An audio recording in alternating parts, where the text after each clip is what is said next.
Hello and welcome to another D&D Stories. I'm your host, TheWriter, and this is the show where I sit here and regale you with all the tabletop gaming stories and remember when something cool happened. So today, we return once more to the land of Oceanrim. And Alzack the Superior Scholar, Talitha Whiteflower the Paladin, and Fudo the Bullet Slayer have successfully retrieved the Great Earth Sphere from the vault, and they have emerged back out to the Mages Academy and to Lady Firefall to continue their plan to save the world. So, with the Great Earth Sphere in Alzack's handy haversack and layered into several other sacks so that nobody touches it directly because it would blow your brains out, Lady Firefall kind of brings them in to like a meeting to explain the next part of the plan, because Alzack wants to use the Great Earth Sphere as like a battery or a power source or something so that he can wield a spell great enough that it would push back Great Lord Cthulhu and slam the portal shut behind him. Now, this is the rough equivalent of slapping a Band-Aid onto a wound that is a mile wide, but we'll work with what we can get, right? The alignment of the dimensions only lasts for a little while, so he's just got to hold it for that long. Now, what Lady Firefall didn't tell them before she sent them to go get it, up until now, was that the Great Earth Sphere cannot be wielded by a wizard, or a sorcerer, or a paladin, or a cleric. Because the Great Earth Sphere is primal magic, it comes from the way the world was before civilization popped up. It is druidic in nature. So if Alzack wants to wield the Great Earth Sphere with any hope of success, he needs to go learn from a great druid master. And yes, this is basically me forcing him to take one level of druid, which is usually taboo, but it works in the story. We're working forward with the nature of how things are. It's like, if a wizard tries to wield this, you'll suffer penalties, and it's already hard enough to use this thing and not, like, blow all your circuits out and fall into a coma and die. So, in order to just stand a flat chance of using this thing correctly, Alzack needs to go train with a druid, like a really powerful druid. And there is one in the neighboring country. It's a dwarven mountain range and plains where they keep all of their farms. There is a druid that lives amongst those mountains to the northwest. And they go, okay, well, that's... And they look on a map, and it's like 350 miles away. And like, God, that's going to take like 2 weeks just to get there. We don't have that kind of time.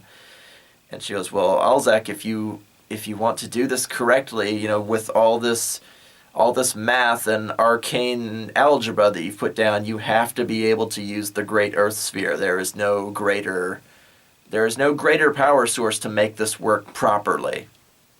And they're like, oh, okay. Well, that's okay, because Alzack, as we already know, knows mass teleport. So they get together, they get their passports, because they're going to another country. Alzack has a commendation from the Mages Academy. Talitha has the commendation from the Church of Iomedae that her quest is just and all that, and here's all the information about her. And of course, Fudo is disguised as an 8-year-old child. He's under 16, so they're not going to care that he doesn't have a passport. And it says, Lady Firefall says, you can teleport all the way to the border, but no further, because if you pop into existence, the local guards will try to arrest you and take you down, and we don't need that kind of complication right now. So you must go and cross the bridge of Theon. Now, Theon, Terra meaning earth, Theon meaning king, so it's the bridge of the Earth King, the dwarves. Theon is the only way to get into the Dwarven kingdoms from the south. There's a giant canyon that's just really, really wide and really, really deep. You'd be a fool to try and cross it by like climbing down and then crossing and climbing up. You know, no man has that kind of endurance. And, any idiot that tries to fly across, well, they've got ballistas and other fun things that will prevent any such illegal crossing. So this is a very strong dwarven border. You have to cross the bridge. And this is me preventing Alzack from fucking flying across because he mind reads and teleports and creates fake money. God knows he would be like, I have a flying spell, so we don't have to cross that way.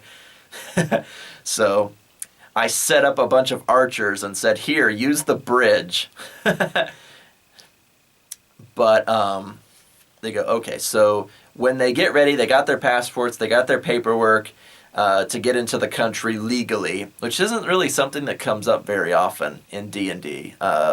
Passports and papers and stuff like that. As far as my experience goes, you guys might have stories in the comments below, but legally crossing into another kingdom with a goal in mind that affects the greater region, you gotta have some stamps of approval to go places with any kind of speed. So they get together, they've got their food, they've got their supplies and water, and they restock on potions and arrows and things like that, and they're like, all right.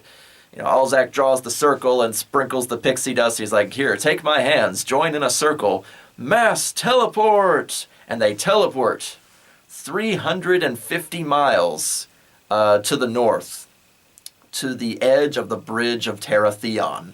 And Theon is about what you would expect to be. It's huge, it's wide. It's like if there were 3 or 4 Golden Gate bridges like right next to each other. It's basically a town. It's got great big iron gates and huge statues of menacing-looking dwarves, and there's guys walking on all the walls and standing in all the towers to defend the border of the kingdom. It's very important to them. But after you get by the initial barriers and show them your passport and crap, there's a tavern, there's a blacksmith, there's a small marketplace to feed all the soldiers that live there, etc., etc. It's like it's almost like Diagon Alley. How is it set up? Diagonally. It's got like a triple wide road and then a bunch of alleyways with a bunch of buildings huddled together on across this like natural earthen bridge that has been forged into like a nearly impossible like border choke point. So no army would ever dare try to go this way because it's too narrow, it's too strong, it's too well defended. And you could throw catapult stones at it or something, but most of the front gates are made of iron, so it's not going to make a huge bit of difference as far as like war times go. So this is a well defended like outpost / bridge / crossing point. And of course they go up, and it's business as usual for the dwarves. And give me your papers. Let's see your papers. How old's the boy? 8? Okay, fine. He doesn't need a passport. And they show him, oh, you're from the Mages Academy. I hear good stuff about them. Don't cause any trouble. Oh, the Church of Iomedae? Yeah, we've got some followers of Iomedae here in the kingdom. You might visit them at such and such village or at such and such town. And he gives them like a cheap map of the kingdom, like one you would give to a tourist. It's got big pictures on it and just kind of slightly arranged how it actually is. They've already got a better map, but they take it anyway. It's like when you get a map of like a water park or Disney World. It's like it kind of serves as a map, but not really. And they decide they're going to stay there for a short time so they can get their bearings and decide where this druid is, because Lady Firefall basically gave them like an X on the map, but they don't know exactly where she is. And Lady Firefall, again, is very powerful, and she knows the whisper spell. But if you're hundreds of years old, elven, 8-foot-tall mistress of the entire Mages Academy, you can use the whisper spell as far as you want. So, hundreds of miles away, Lady Firefall is already talking to this woman and asking them to come meet our heroes just as a courtesy from the Mages Academy and listen to what they have to say. So, while they're there at the town of Theon, the town / bridge, whatever you want to call it, it's set up very strangely, but while they're there, Fudo spots some of the lizard folk making their way north, like in a group. There's like 8 or 10 of these guys, and they're like, did they follow us here? And they kind of duck into an alleyway. Did they follow us here? You know, how many more of these guys are left? You know, and Fudo immediately feels the wave of guilt again because he assassinated Serpentara. He gave Serpentina the knife. He helped blow up the house and reduce all the cultists and their home to ashes. So it's starting to kind of weigh on his psyche that he's destroyed this other faction, this other race in the region almost completely. And what few, like, sprinkle of them that are remaining are apparently fleeing north. And, you know, there's, of course, a tavern there, and apparently the dwarves are very accepting of the lizard folk because their money is just as shiny. So, still in disguise as an 8-year-old boy, you know, Fudo asks for, like, a milk and sits to one side in the tavern to kind of listen in on them. And finds out that they are fleeing basically to the polar ice caps. That, you know, if Great Lord Cthulhu comes through and starts destroying the world, you know, the very last place that a crack to the great elemental plane of water would show up would be any place that's covered with ice. Now, it would be very difficult to live there for the lizard folk, but it would be the last place that's safe. So they are fleeing the region, never to return, what few of them are left. And Fudo, again, feels the weight of everything he's done, especially from Serpentina's point of view, because that weighed really heavily on him after he kind of gave her the knife and she killed herself. So, you know, her face is in his nightmares, and she can feel her hand like heavy on his shoulder. You know, you killed me and everyone I loved, you monster, and stuff like that. And he's got to like pinch the bridge of his nose and try to think of other things. And they supply there for a while. They try some of the local dwarven cuisines and things like that. And finally, they're ready to set out into the mountain range. Now, there are 2 ways to generally go, because north of the border of like the canyon border, there's farmlands and there's a couple of little towns, and then beyond that is like one of the capital cities of the Dwarven Kingdom. It's called Anvil. Now, they don't need to go to Anvil because that's way too far. The forests and the mountains and the hills off to one side of it, you know, a little further inland to the west, is snug up against this druid's like special grove, the place where she hangs out that Lady Firefall was telling them about. So they pass like a farming town. It's a kind of an unusual farming town too. They grow sunflowers there.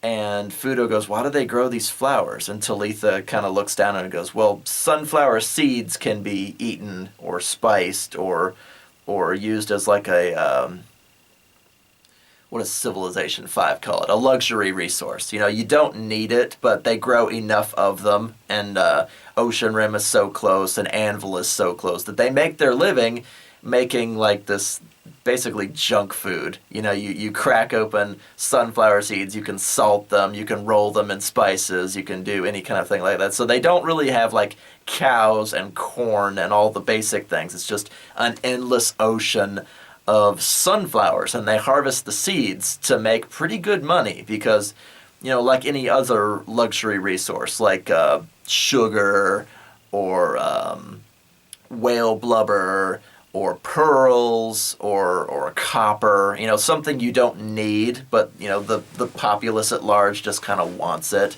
So the dwarves apparently are fans of sunflower seeds and all the flavors therein. And if you ever go into like a gas station and look at all the kinds of jerky and stuff next to it, you'll see like 90 flavors of sunflower seeds. You should try them sometime. I had kind of a sunflower seed phase when I was in college, but not anymore. There's too much salt. But they pass this town and they go to like kind of like this preordained meeting spot because Lady Firefall is whispering to this master druid who is going to come and meet them like out in the open, like by a pond.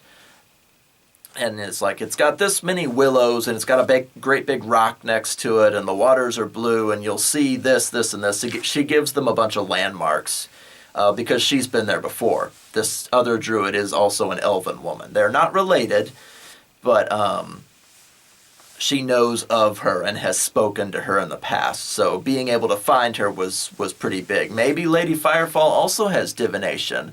That's how she kind of zeroed in on where they should go. Who do you think taught Alzack how to find anybody anywhere? But Lady Firefall probably divined her location, sent them, and then whispered for this woman to come meet them. And if you remember, the elves in this setting are kind of intimidating. They're like 8 foot tall. They don't weigh anything. They've got unusually colored skin, like olive green or a dark orange or things like that. They're very otherworldly in the Oceanrim setting. And they go there. They find this pond. They kind of sit. They make camp. They sit on a fallen log and they wait for this woman to show up. So right around sunset, she kind of comes out. And her name is Tiger Lily. And Tiger Lily, again, a very tall, very kind of intimidating elven woman. She's got the deep orange skin and the bright green eyes and the long red hair that goes down to her butt. She's barely dressed because she's a druid and she enjoys the sun on her skin. She's barefoot. The animals, the fawns and the raccoons follow in her wake, and the birds tweet and fly around her like a Disney princess. She is the epitome of what a wild druid should be. She can probably change into animals and change the weather and talk to trees, and she does all the things. She's a very powerful, very strong druid. And, this nerd from the inner city is coming to come and beg her for druid training so that he can save the world. So let's see how this goes. And, she sits down. She's very graceful. She moves very slowly. There's no rush. She's kind of otherworldly. She's got that easy smile about her face. If I was like Fudo, she smells like 1,000 summers and fresh cut grass and lily flowers and things like this. And Fudo's like, oh, she smells weird to me. And I was like, shut up, Fudo. I'm trying to paint this beautiful picture, and he's like, kobold don't like the smell of flowers. So they sit with this woman, and they explain to her everything that's going on, that Great Lord Cthulhu is coming, and the lizard folk were going to blow up a portion of Oceanrim, and that they have retrieved this artifact from before time, before civilization popped up on the planet, something from the primordial earth, the great earth sphere. And, she nods along. She's already heard from Lady Firefall. She kind of understands their plight. May I see the great earth sphere?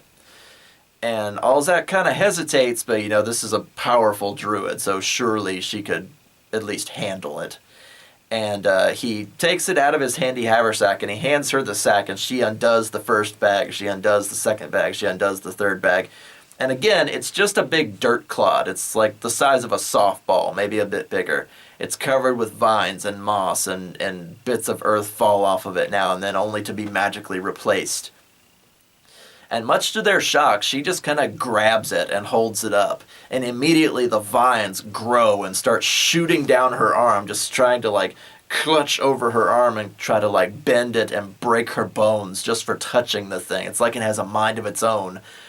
And, her eyes glow and her hair flies around in the wind. And, you can feel, I say, Alzack, you can feel the magic coursing through her body as she forces her will onto this thing, and it shrinks back into a regular sphere shape. The vines retreat from her arm before they can hurt her. And she kind of looks it over as just seeing if it's real, and it clearly is, because it takes quite a bit of effort on her part to make sure it doesn't overwhelm her spirit and things like that. And of course, the fawns and the animals all run away from such a display of forceful magic. But she puts it back in the bag. So she kind of understands now. She understands what he's asking. That he wants to wield this thing and not die. which is well within her ability to teach. The only question is time. Something this powerful plus a nerd this weak who knows nothing about druid magic. She's probably 20th level. Let's not beat around the bush.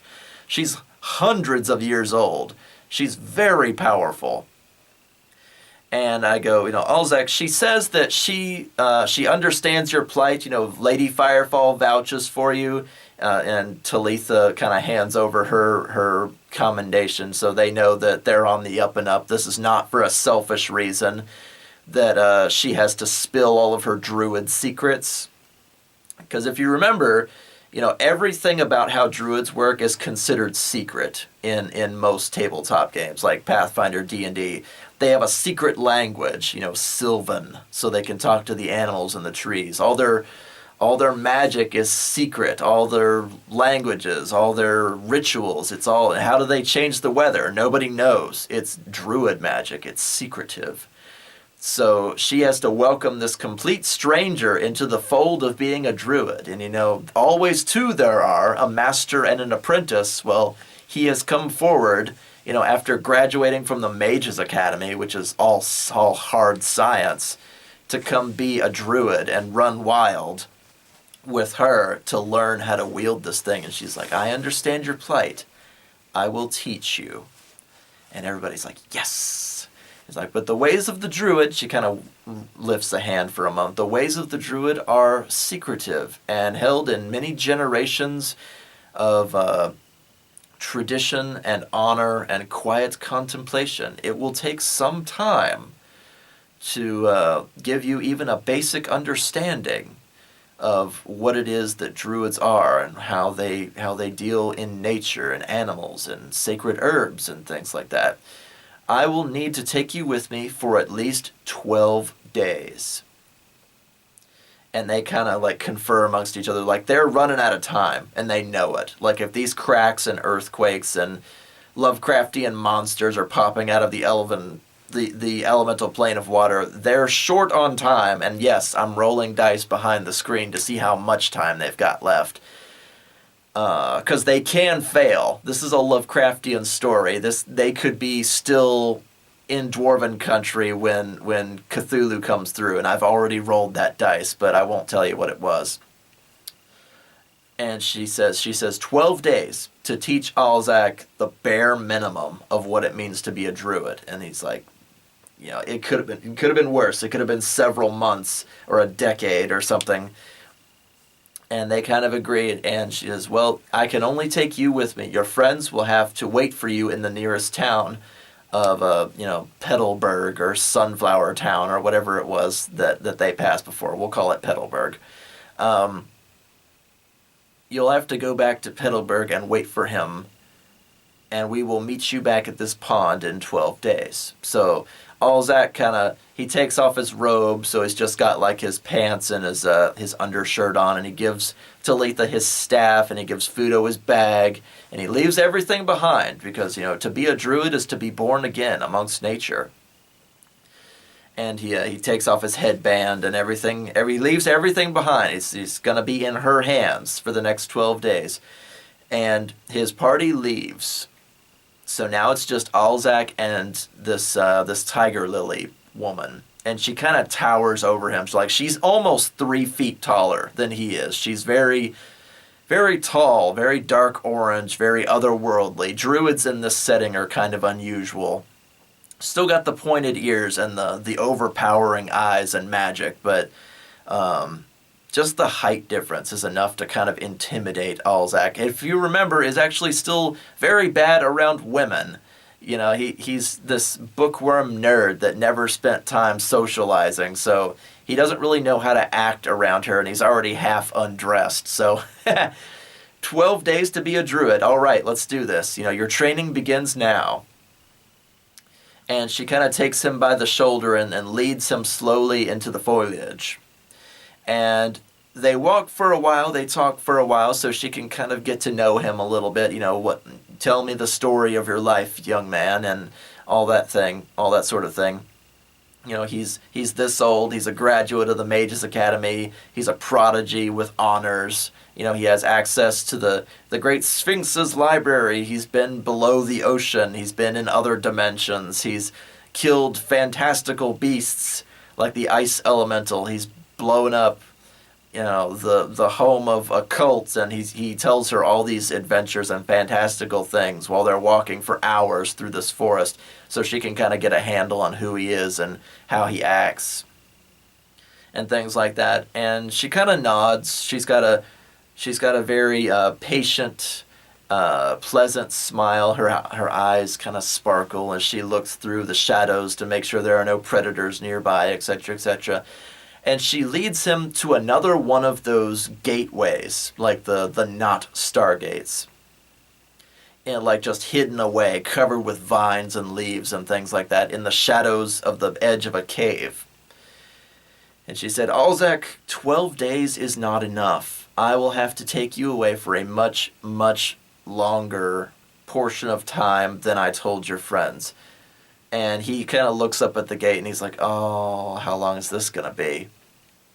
And he asks her how long, what's the time difference here? Is this gateway going to have him be gone for ages and ages? And she says, no, I was telling the truth. Your friends will only need to wait for 12 days. But inside this gateway, 12 days will become 12 months. So your training will last for a year to understand the bare minimums of what it means to be a druid. And Alzack's like, oh, that actually makes more sense. The other two gateways were random. It's like it could be shorter, it could be longer. You could be gone for 4 seconds and you've been in there for 3 days. You could be gone for an hour and a half and 2 weeks have gone by. This one apparently is stable enough that she can predict it. So 12 days is 12 months inside there. It's like the hyperbolic time chamber from Dragon Ball Z. You're going to have plenty of time to train and learn the ways of nature and druidic magic in there. It's like, after this is it. There is no turning back. Because if you come back out again before the 12 days are up, you will lose, that much time inside. So she kind of stands in front of the gateway with her hand extended, will you follow me? And he kind of looks back to where his friends were. They've already disappeared, headed back towards Petalburg. And he looks at the pond, and he looks at all the animals running around, and the breeze kind of brushes his hair about, and he takes her hand, and she leads him through the gateway. And beyond the gateway is not very different from outside the gateway, and she goes, welcome to the Primal Earth. Now, the Primal Earth is exactly what it sounds like. It goes under many names throughout fiction and video games and things like that. It's what the Earth would be like if there were no civilization. So the Great Earth Sphere is a small piece of this. This is the whole thing. Not that he could pick up a dirt clod and wield it like the Great Earth Sphere, but this is the whole thing. This is the dimension, the time beyond time, before civilization started. So, he could go back the way he came, and, the town wouldn't be there. Anvil wouldn't be there. Oceanrim wouldn't be there. It would be just the wild earth, the way things grew before man and elves and dwarves came, where it grew wild, and there are different beasts and different animals. Everything lives in peace and harmony and balance here. This is the ultimate expression of nature when it is untampered with. And she's like, your training starts today, come. And she kind of puts a hand on the small of his back and leads him off into the foliage. So, what proceeded to happen was that I was like, well, Alzack is basically out of the game right now. He can't really do anything. So, between games, I did a big write-up, and I said, here's a bunch of things that could happen to you. Why don't you pick, 5, just so he's got, player agency. I wrote, 30 things. I focus more on swimming to build my muscles. I focus more on this to build my concentration, etc., etc. And this long, kind of, beautiful story kind of unfolds for Alzack, that he has basically left everything behind. There are no books here. There are no quills here. There's no Mages Academy. There's, money is not a thing that exists. This is just pure nature. There's like a small cabin, and that's kind of it. It's got, a double wide bed and a guest roll and like a table and a jug, and everything else is just kind of live your life out in the wild. And of course she tells him to leave his shoes behind, to do his best without his headband, let his hair grow out, etc., etc. And he does some of the things that you might expect. They go and they meditate under a waterfall for just like weeks at a time to clear his mind, wash away the stress. You've got a year. Don't worry about it. She would, check his posture every 10 minutes to just kind of sit there like in the lotus position under a beautiful waterfall and, look out over this valley, watch the birds, understand the sound of trees, grasshopper, and things like that. And he sits there for a long time, and a calm does kind of come over Alzack. He's got 12 months to prepare to wield a singular magic item. It's not a huge time crunch for him. So he learns to understand the ways of trees and what deer sound like and why raccoons only run around at night, and berries, what berries are good to eat. Red and sweet is good to eat, but I swear by the comets that green'll make you vomits. And if the moss grows on the north side of the tree, which way is our cabin? And what does water sound like when there are no insects around? And what is this bird? What is that bird? And why does it make that sound?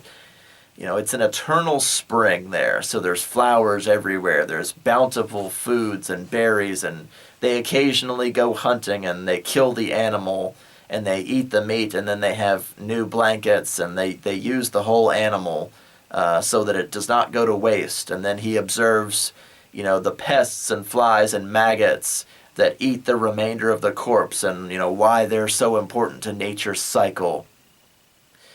And eventually she teaches him how to swim, because believe it or not, living in Oceanrim, Alzack did not know how to swim. So he learned that, and he became comfortable with like less clothes around her, just being around.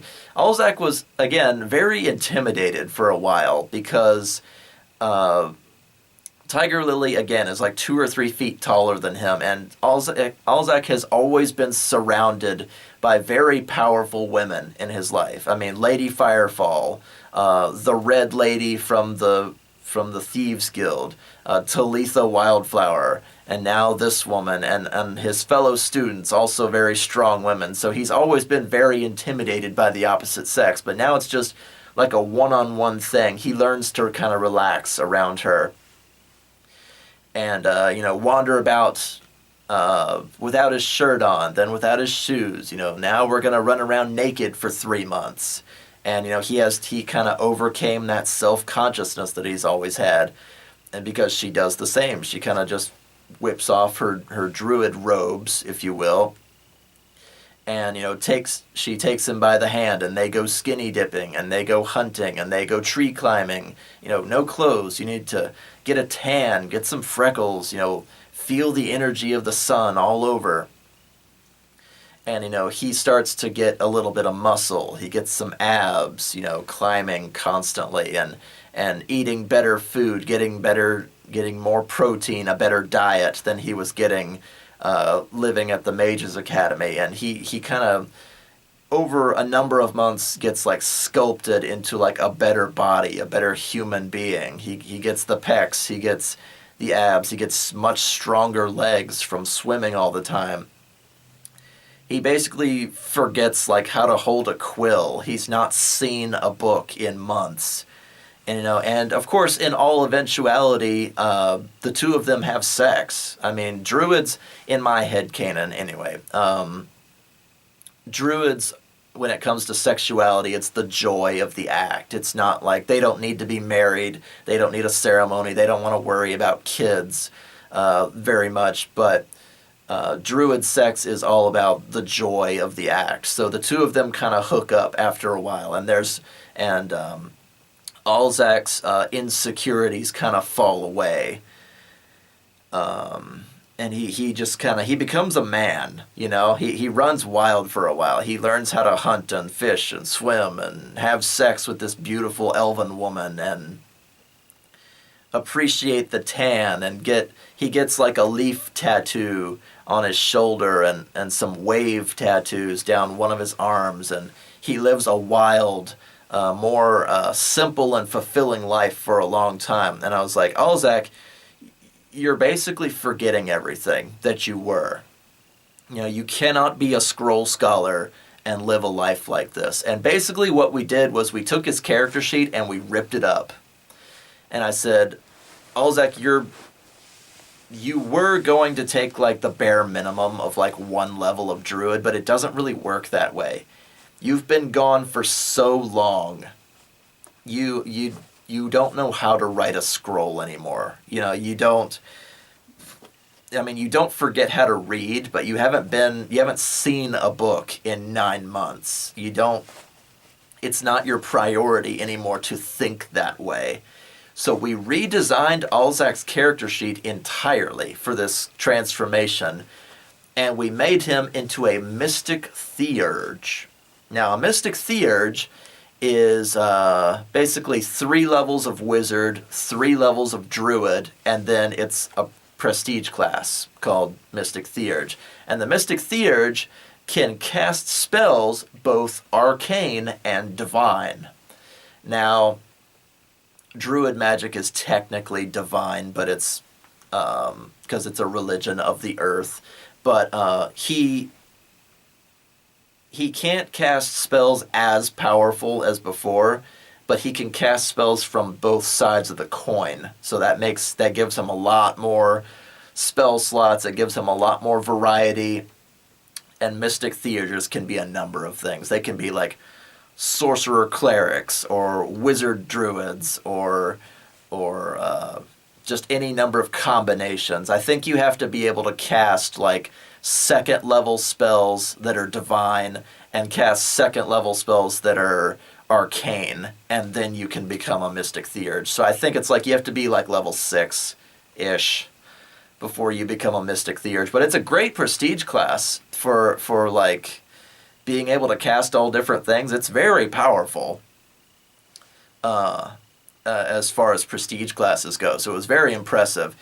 And Alzack, you know, they spend time in meditation. They sit in the lotus position, like among deer and birds and other animals, like out in a grassy field somewhere.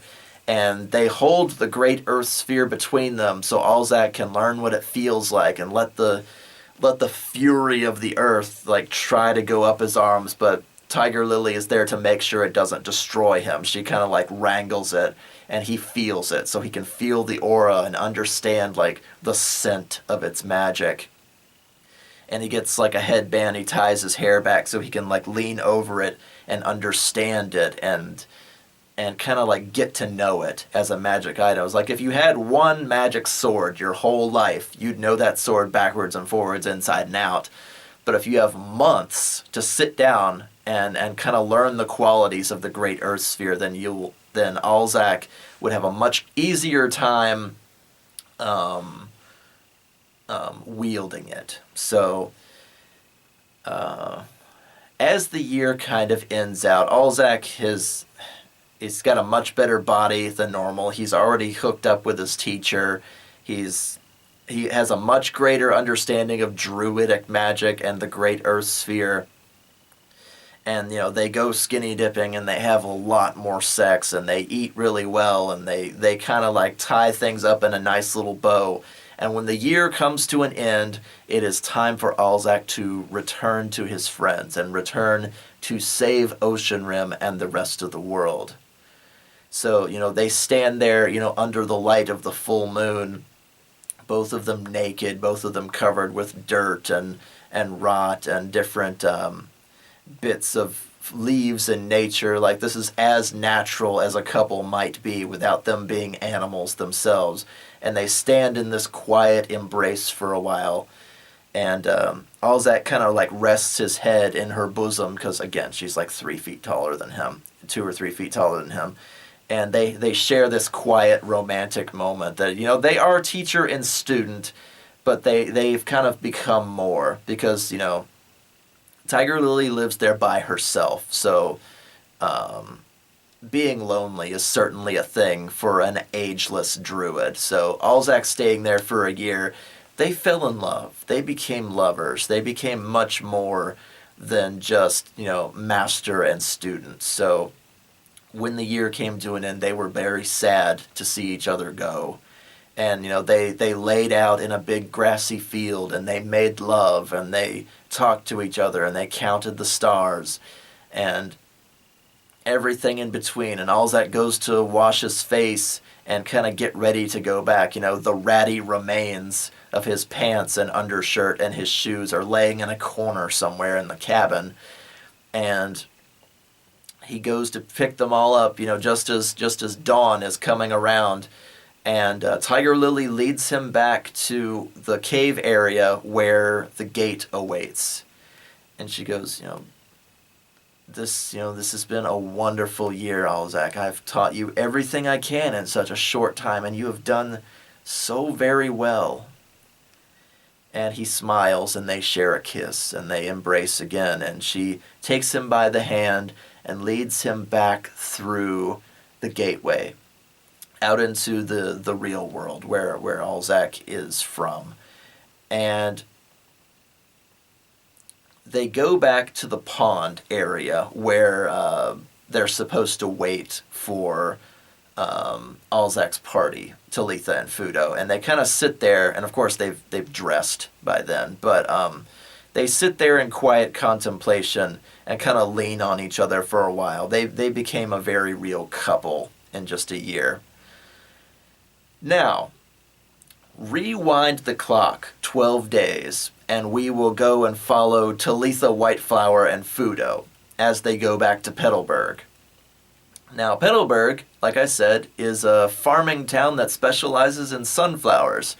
And I say, guys, you've got like 12 days to, not get in trouble and wait for Alzac. So what are you going to do? Fudo decides that he needs some alone time, that, he's seen so much death and suffering and all the dead kobold and all the dead lizard folk.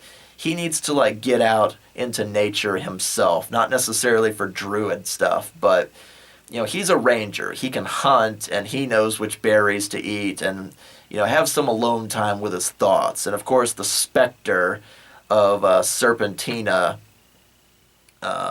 chained to the wall, dripping with blood and semen and staring at him like he's a monster. That specter follows over his shoulder constantly. So he tries to focus on hunting a deer, hunting an elk, bringing stuff back to this village, who of course pay him rather well. It's like a 3d6 for a buck, And of course, he's still got that disguise on. So to them, this 8-year-old human child is dragging a buck into town. So they immediately run and help him. And they give him 3d6 worth of gold to take it and turn it into a stew for the tavern and stuff like that. So they feed everybody. And Talitha goes to just kind of hang out around town, to hear the local gossip at the tavern. And she decides that she wants to hang out and kind of not really party, but be social with the local dwarves. Because, the world is going to end. We're already sitting at the 11th hour. So she wants to have some fun. And she double checks, all of her Iomedean vows and oaths and things to make sure she's not breaking any rules. And one rowdy night at the tavern, she challenges one of these guys to a wrestling match. So they move some tables and they roll out like a gym mat so nobody gets hurt. And she, the dwarves are much shorter than her, so they've got bigger muscles and a much lower center of gravity. So I go, all right, for a wrestling match, we'll just do grapple checks. So she rolls it off and she actually wins. She pins this guy. And he's like, oh, you got me. And they raise their glasses to her and they laugh and they clap. And it's like, all right, another round, another. I can't let a woman beat me. Ah. So they roll it off again, and he pins her this time, and she gets like a face full of his black beard. It was really funny, but he's got like bells and things all woven into his beard. And they have like 3, 4, 5 wrestling matches just in the middle of this tavern, and everybody loves it. And Fudo's sitting to one side, again, still pretending to be a child, kind of rolling his eyes, because, this is what Talitha Whiteflower does in her spare time. She wrestles dwarves. Great. And I go, Talitha, this guy that you've been wrestling all night has gotten a fair number of, like, fistfuls of your flesh as you guys have been, like, wrestling back and forth. And he's kind of looking at you that way. You're going to be here for 12 days. He might try to get into your pants, or at least, like, make that known. And she goes, really? What's he like? What does he do? And I go, well, he's got the charcoal black beard and the bells, and he's very well dressed. He's got the headband to hold his hair back out of his ruddy face. He's got the great big arms and the gigantic hands. And I go, he's not really a blacksmith, but he's like a tool sharpener. Like he can make like nails and horseshoes, and if you brought him a big sack of tools, he would like straighten them and sharpen them and bring them back to you good as new and stuff like that. And she's like, all right, the world's about to end. I should probably try to get laid just in case. And she checks like her Iomedean oaths, and Iomede has nothing to say about a paladin's sexuality or their sex life, so nothing bad's going to happen if she hooks up with this guy. And hooks up with this guy she does. She kind of goes home with this guy after a while. He doesn't live at the tavern. That's just the social place to be. She follows this guy home, like, hand in hand. And, of course, they hook up for a while. And she goes, I wonder if I could ask him if he's ready to accept Iomede as his Lord and Savior. And I say, well, you would, but your mouth is full. So she goes, oh, well, yeah, that's a good point. So Iomede's got kind of a boy toy for a few days. And the morale, it seems, a bit higher than before. Fudo brings back like a number of deer and a couple of rabbits and things like that. He has some very successful hunts to kind of like release a little bit of the pressure from his stress, the pulsing that he can feel on his temples and stuff like that. But he's a very successful hunter. He makes a little bit of gold. They eat really well for a number of days. Talitha's got like her dwarven boy toy to make sure that all of her needs are seen to. And eventually the 12 days kind of comes to an end. Like, there's no monster battles or anything. They're in a farming community out in the middle of nowhere. So they sample the local sunflower seeds and stuff like that. And eventually the 12 days comes to an end. And Talitha bids goodbye to her lover of a very short amount of time. And Fudo is, of course, given waves and a hero's goodbye for bringing all these animals and meats in. They had no idea he was a kobold the whole time because he was wearing that little sailor's outfit, 8-year-old toe-headed child outfit. He must be a hunting prodigy. He's so small and young for a human. But he's so strong, though. He was pulling that buck into town by himself. It's amazing. He's going to be a great hunter someday. Boy, have you considered being a ranger? He's like, yes, I have. Why does he sound like he smokes all the time? But eventually they go back to the pond as well, and they meet Tiger Lily and Alzack there, and immediately they can see the difference. Because, Alzack has a tan, he has freckles, he has tattoos, he's shirtless, he's got abs and pecs, and his hair is much longer than before. I was like, even Fudo can kind of tell something's been going on. And of course he remembers, they've been through all these gateways where time and space mean nothing. And I didn't actually, as a DM, I didn't actually tell them what happened to Alzack. So I just left it to, like, Alzack, like, in character, if he was going to tell them anything at all. But Fudo could kind of tell that a greater amount of time than 12 days had gone by. So Prince Fudo kind of suspected that he had gone through another one of those Stargate things, and that more time than 12 days had gone by, because, abs do not appear in 12 days. Tattoos do not heal in 12 days. And of course, by then, Alzack's eyes have brightened into an almost emerald glow, almost otherworldly green. So his gaze is a lot more intense and confident, and he carries himself much more upright, and he just looks and smells different to Fudo. He smells like 100 summers have gone by, and he's been rolling in grass and been, swimming through mountain streams and things. His kobold nose tells him a lot, and Talitha can kind of look him over as well and just see that a lot has happened to Alzack in the past 12 days, but they don't ask him because, druid training is secret. So only through D&D stories, did they ever get to find out what exactly happened to Alzack. But in character, they had no idea. Clearly he'd gone from caterpillar to butterfly. He looked amazing. And, they offer him his old wizard robe back, and he takes up his staff, but it feels alien in his hand. This does not feel like a tree branch kind of stuff, so he puts it on his back, and his backpack feels heavy because he's not used to carrying all those nerdy books and spell components and crap like that. And, he's been running around naked for 4 or 5 months. He feels almost kind of confined now that he's going back to the civilized world. And Tiger Lily tells him, she kind of goes down to one knee so that they're eye to eye, that if he ever wants to return, if he ever feels lonely, if he ever wants to continue his training as a druid, he has great potential to continue learning the ways of the earth, of learning the ways of druid magic, and things like that. And, it's silent between them that if he should ever return, she would be there waiting for them as his lover, as his friend. But now it is time for him to go and save the world, so he must depart. But if he is successful, if he ever wants to come back to the primordial earth beyond that gateway, that he is certainly welcome whenever he pleases.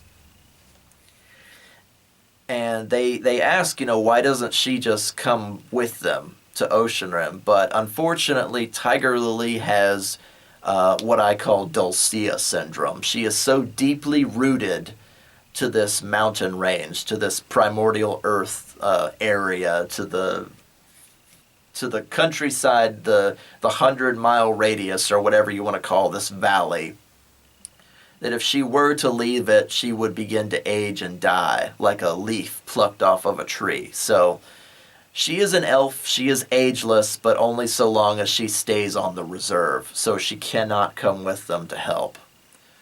And so, Alzack, gives her a hug, gives her a kiss, really kisses her in front of his friends, which is a big step up. Fudo's kind of wow, did they just spend 12 days having all the druid sex, and that's actually how druid powers go? And Talitha's shut up.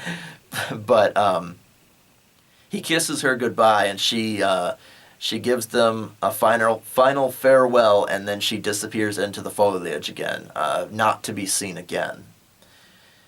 And Alzack kind of turns around, and he puts his glasses back on, and he ties his headband back. He's got much longer hair now, and he kind of buttons up his druid robe, and he ties his sash so he looks at least somewhat like he did before, but he's tan. He's strong. He's very different than he was before.